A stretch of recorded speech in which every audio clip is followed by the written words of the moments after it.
बाबा, आप बड़े होकर क्या बनना चाहते थे?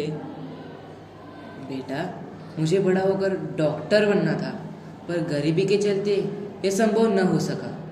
पर कोई बात नहीं, मैं नहीं तो तू सही। बाबा, मैं पूरा करूंगा आपका यह सपना। बेटा, तुझसे ही आस है बस। ये दिन रात की मेहनत तेरे लिए ही तो है। अजी, आपकी बातें चलती रहेगी, इससे पेट नहीं भरेगा।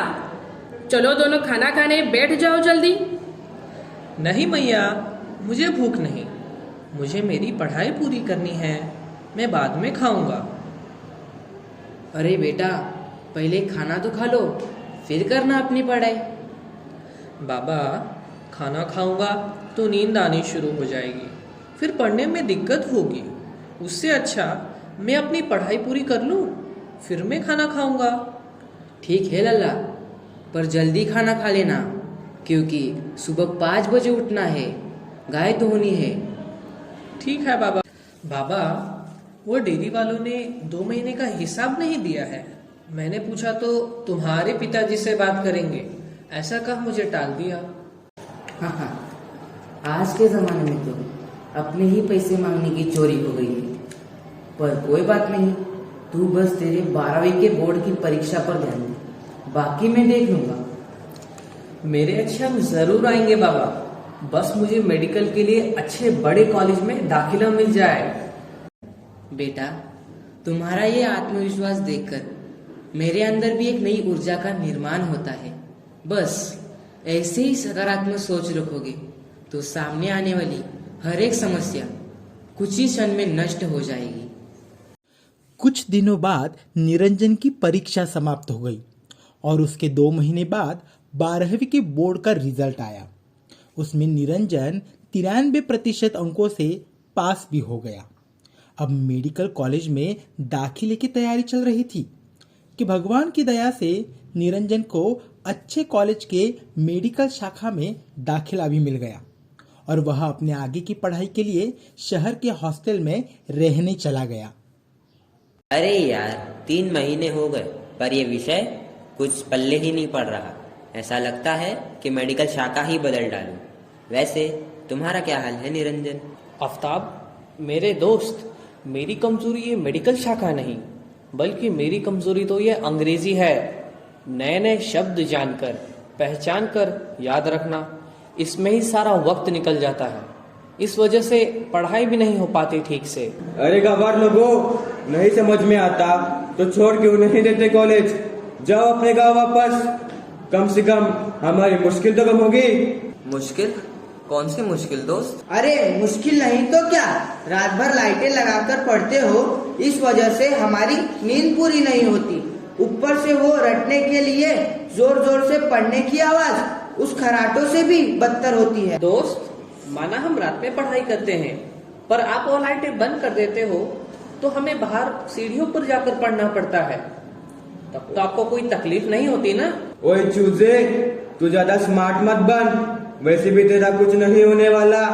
इतना पढ़ता है फिर भी फेल होता ही है ना। Hello hello hello hello, Niranjan बेटा, बाबा बोल रहा हूँ। बाबा, कैसे हो बेटा?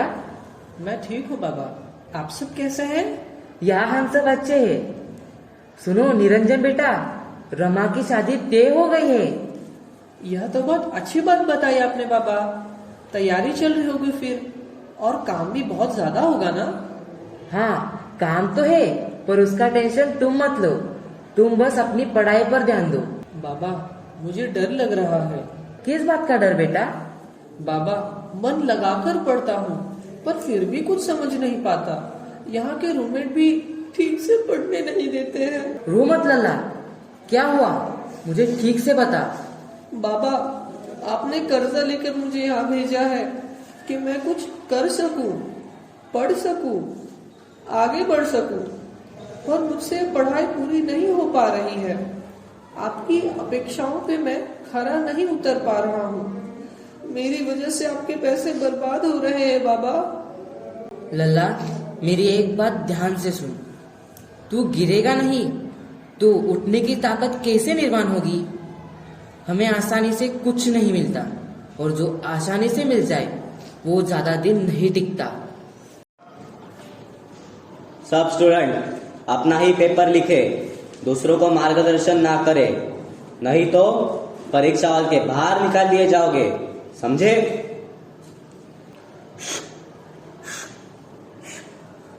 निरंजन, ओए निरंजन, थोड़ा तो दिखा दे यार।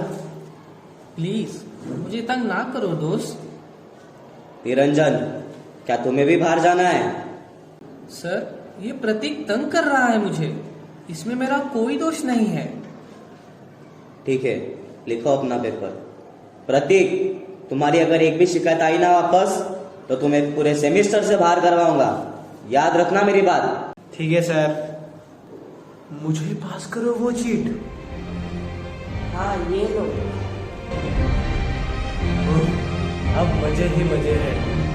Students, be alert, squad officer आ रहे हैं, तुम सब लोग की चेकिंग हो सकती है।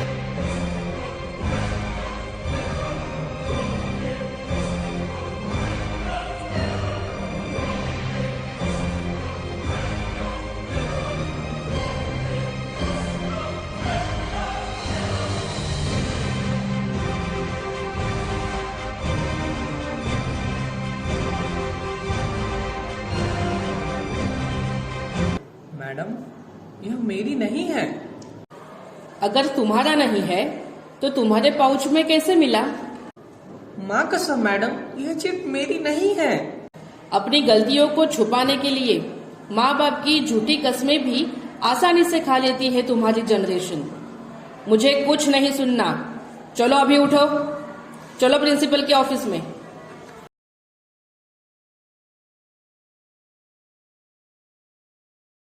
सर, इस लड़के को परीक्षा में कॉपी करते वक्त पकड़ा गया है। नहीं सर, मैंने ऐसा कोई गलत काम नहीं किया जिससे मुझे शर्मिंदगी उठानी पड़े। अरे, तुम तो मेडिकल सेकेंड ईयर के निरंजन हो ना? हाँ सर, मैं निरंजन, वही निरंजन जिसको आपने शाबाशी दी थी। यस, याद आया। पर तुमने ऐसा क्यों किया? क्या तुम्हारी पढ़ाई नहीं हुई थी या फिर कुछ और कारण है? नहीं सर, मैंने ऐसा कोई गलत काम नहीं किया जिससे शर्मिंदगी उठानी पड़ी। पर यह चीट इसी के पाउच में से मिली है और इसके हैंडराइटिंग से मेल भी खाती है। ये नोट्स मेरी ही हैं, पर मैंने यह साथ नहीं लाई थी। सर, आप प्लीज मेरा यकीन कीजिए। सॉरी निरंजन, सामने रखे सबूत तुम्हारे खिलाफ है, मैं इसमें कुछ नहीं कर सकता। मुझे तुम्हारे पिताजी को इन्फॉर्म करना पड़ेगा।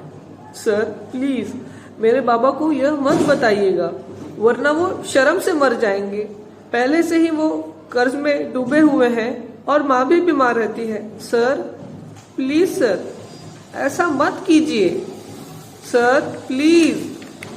देखो निरंजन, मामला तो बहुत गंभीर है, उसे ऐसे ही नहीं छोड़ा जा सकता, हमें कुछ तो एक्शन लेना ही पड़ेगा। सर प्लीज दया कीजिए मुझ पर। देखो निरंजन, तुम एक अच्छे विद्यार्थी हो, यह मुझे पता है। मैं सिर्फ इतना कह सकता हूँ कि तुम्हारा आज का पेपर जितना भी हुआ है वह स्वीकार करता हूँ और तुम्हारी पहली गलती समझकर छोड़ता हूँ। और हाँ, तुमसे ऐसी गलती वापस नहीं होगी, यह तुम्हें एक नोट में लिखकर देना होगा। ऑफिसर, जाने दीजिए इसे, बाकी मैं देख लूंगा। थैंक यू सर, पर सच में मैंने ऐसा कोई काम नहीं किया जिससे अपने कॉलेज का नाम खराब हो। मैं जानता हूँ बेटा, पर हमें भी नियमों का पालन करना पड़ता है, नहीं तो नियमों का मजाक बनकर रह जाएगा। देखा बच्चू, मुझे पेपर ना दिखाने का अंजाम। मतलब यह सब तुमने किया है? और नहीं तो क्या, तुम्हारे ही नोट्स का इस्तेमाल कर कॉपी भी कर ली, पेपर लिखा और पकड़े भी नहीं गए हम लोग।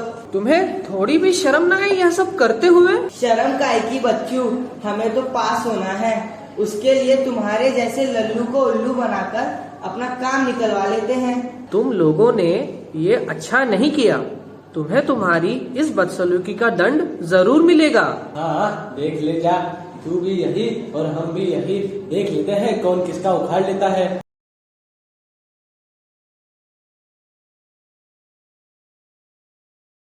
बघून आली ती।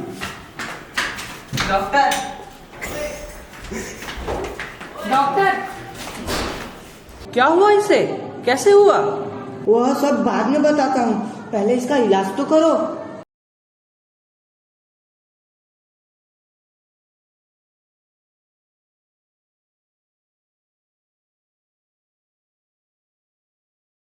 मुझे माफ कर दो निरंजन, मैंने तुम्हारे साथ इतना कुछ किया और तुमने मेरी जान बचाई। दोस्त, ये तो मेरा कर्तव्य था। कर्तव्य तो तुमने निभाया ही अपना, पर तुमने इंसानियत भी दिखाई। तुम्हारा कर्ज उधार रहा मुझ पर। देखो दोस्त, 3 साल पहले की बात करूं तो वो दिन आज भी मुझे तकलीफ देता है। बदले की भावना मुझ में भी आई, पर मेरे घर वालों ने दी परवरिश वैसी नहीं है। हमने जो किया वो सच में गलत था। हम अपने मौज और मस्ती के लिए दूसरों को कुछ नहीं समझते। रियली सॉरी दोस्त। देखो दोस्त, किसी को मुसीबत में डालना और मुसीबत में छोड़ भागना यह मेरे संस्कारों में नहीं। मेरे माता पिता भले ही पैसे से वो गरीब हैं, पर संस्कार और विचारों से वह बहुत अमीर हैं। हमारे संस्कार ही हमारी पहचान बनाते हैं और मिटाते भी हैं। हम सब आज से ऐसा काम ना करेंगे, ना किसी को करने देंगे। नमस्कार प्रेक्षकगण, आपसे रूबरू होने का इससे अच्छा मौका कभी नहीं मिलेगा। मैं खासकर मेरे छात्र सखाओं को एक बात कहना चाहता हूँ कि सारे माता पिता अपने बच्चों का भला ही सोचते हैं, उन्हें अच्छे संस्कार देते हैं। उनकी उस शिक्षा पर अमल करना हमारी जिम्मेदारी है। आजकल के दौर में माता पिता दोनों भी परिवार का पेट भरने के लिए काम करते हैं। वह चाहकर भी अपने बच्चों के साथ वक्त बिता नहीं पाते। ऐसे वक्त में आपको उनके त्याग का स्मरण सदैव होना चाहिए। जैसे बच्चों की अपेक्षाओं को पूरा करना वह अपना कर्तव्य मानते हैं, वैसे ही बच्चे भी अपने कर्तव्य का पालन करें। इसलिए हमें जो भी करना है सोच समझकर करना है। कोई भी निर्णय लेते समय अच्छे बुरे का अंजाम सोचना और माता पिता के दिए गए संस्कारों को याद करना। यहाँ तक कि कोई पशु भी बिना वजह किसी को परेशान नहीं करता है। हम तो इंसान हैं, परमेश्वर की सबसे सुंदर निर्मिति। हमारे महान भारतीय तत्वज्ञ स्वामी विवेकानंद जी, उन्होंने कहा है कि मानव सेवा ही ईश्वर सेवा है। यही संदेश इंसानियत के रूप में हमें पनपना चाहिए। बस अपने अंदर के इंसान को जगाए रखें।